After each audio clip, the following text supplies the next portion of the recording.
Hello everyone, welcome to my channel Sneha this side. তো আজকে একটা লং ভিডিও দেব যেখানে আমি বলবো কি করে আমি ব্যাচেলার্স প্রন কারি করি। তো চলো, অফিস থেকে ফেরার সময় নিয়ে এলাম 250 গ্রাম মতো প্রন। তো তারপরে সেখানে আমি তো বাড়ি পৌঁছানোর পরেই ভিডিও করা স্টার্ট করে দিয়েছিলাম, কারণ স্বাভাবিক ব্যাপার, এডিটিং পারপাসেও থাকে। তো 250 গ্রাম প্রন নিয়ে এলাম আর সেটা ম্যারিনেট করে দিলাম উইথ টারমারিক আর সল্ট দিয়ে। এটা কিছুক্ষণ রাখার পর তেলটাকে একটু গরম করে সেগুলোতে চিংড়িগুলোকে ফেলে দিলাম। হ্যাঁ, সঙ্গে সঙ্গে কিন্তু তোলা যাবে না, যতক্ষণ না একটু লাল করে ভাজা হচ্ছে। আর সেই সময়টাতে আমি বাকি যা যা দরকার আছে সবগুলো কেটে সাইডে করে রেখে দিলাম।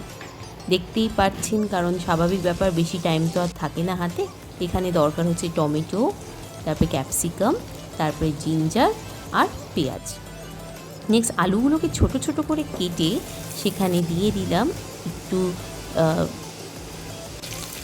একটু হলুদ আর নুন।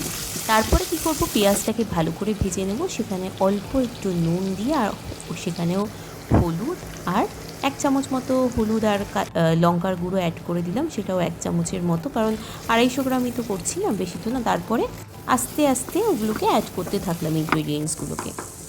তো সেইগুলো একটু যতক্ষণ না তেল ছাড়বে ততক্ষণ একটু ভালো করে মিক্স করতে হবে। আর তারপরে অ্যাড করলাম হলো জিঞ্জার।